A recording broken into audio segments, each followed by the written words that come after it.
கதையெல்லாம் இல்லை, லாஜிக்கும் இல்லை. ஒரே ஒரு விஷயம், அந்த வைப் மட்டும்தான் இருக்குது, அந்த எமோஷன்ஸ் மட்டும்தான் இருக்குது அப்படிங்குவாங்களா. அந்த மாதிரி விஜய் காவேரி இந்த 2 பேருக்கு வந்து நிறைய ஃபேன்ஸ் இருக்காங்க.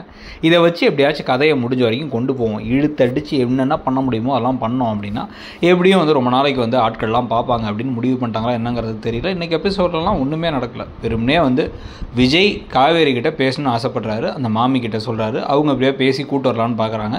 இவர் சொன்ன குழப்பங்களால் அவங்க குழம்பி நிற்கிறாங்கிறது மட்டும் அந்த குடும்பத்தை எல்லாத்துக்கும் புரியுது. இவ்வளோதான் விஷயம். இதை வச்சு ஒரு எபிசோடை ஃபுல்லாக இழுத்தடிச்சு முடிச்சாச்சு. இதுக்கு நடுவில் இப்போ என்ன அப்படின்னா வந்து விஜய் திருப்பி கிளம்பி போகிறாரு. வெண்ணிலாவுக்கு குணமானதுக்கப்புறம் கிளம்பி போய் ஏதோ வேலை இருக்குன்னு சொல்கிறாரு. அப்படிங்கும் போது எங்கே போகிறாரு, என்ன ஏது, இல்லை தாத்தா பாட்டி வேறு நடுவில் கிளம்பி போனாங்களே அப்படின்னு வந்து பின்தொடர்ந்தே வந்து ராகினி இந்த காவேரி வீட்டுக்கு பக்கத்தே இருக்கார்.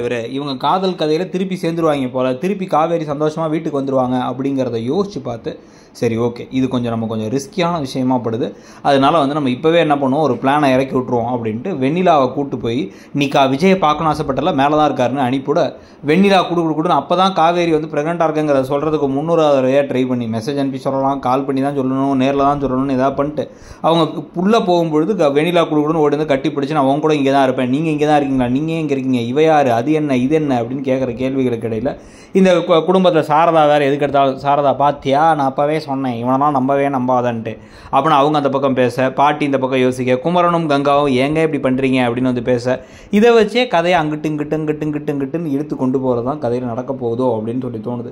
இதை வச்சே கதையை இழுத்து தள்ளி கடைசியில் வந்து வெண்ணிலாவை இவர் வந்து எங்கேயா அனுப்பிவிடுறதும், அதுக்கு முன்னாடி வந்து காவேரி கர்ப்பமாக இருக்காங்கன்னு தெரிய வரதும், அதுக்கப்புறம் சாரதா வந்து விஜயோட நல்ல மனசை புரிஞ்சுக்கிறதுங்கிறத வச்சு மட்டும் கதையை இழுத்து கொண்டு போகிறாங்க அப்படின்னா பார்க்குறவங்களுக்கு கண்டிப்பாக போர் அடிக்க தான் போகுதுங்கிறது தெளிவாக தெரியுது. இப்போவே கதை போகிற விதத்தை தெரியுது. இதை தவிர வேறு என்ன மாற்றங்களை கொண்டு வர போகிறாங்க அப்படிங்கிறத பொறுத்திருந்து பார்க்கலாம். உங்களை பொறுத்த வரைக்கும் இந்த கதை நல்லா தான் போகுதுன்னு நினைக்கிறீங்களா, இல்லை வந்து உங்களுக்கும் இந்த கதை லைட்டாக சலிப்படையுதா அப்படிங்கிறத சொல்லுங்கள். தேங்க்யூ. அப்படியே மறக்காமல் இடம் பொருள் நவ் சேனலை சப்ஸ்கிரைப் பண்ணி அந்த பெல் ஐக்கானையும் கிளிக் பண்ணுங்க. நீங்கள் பார்க்குற சீரியல்களில் உங்களுக்கு பிடிச்ச சீரியல் இப்போ எது, புதுசாக வந்த சீரியல்களில் உங்களுக்கு பிடிச்ச சீரியல் எதுங்கிறதையும் கமெண்ட் செக்ஷனில் சொல்லிவிடுங்க. பூங்காற்று திரும்புமா அப்படின்னு ஒரு சீரியல் வருது, அந்த சீரியல் நம்ம சேனலில் போடலாம் அப்படின்னு யோசிச்சுட்டு இருக்கோம். அதை பற்றி உங்கள் கருத்தையும் சொல்லுங்கள். தேங்க்யூ.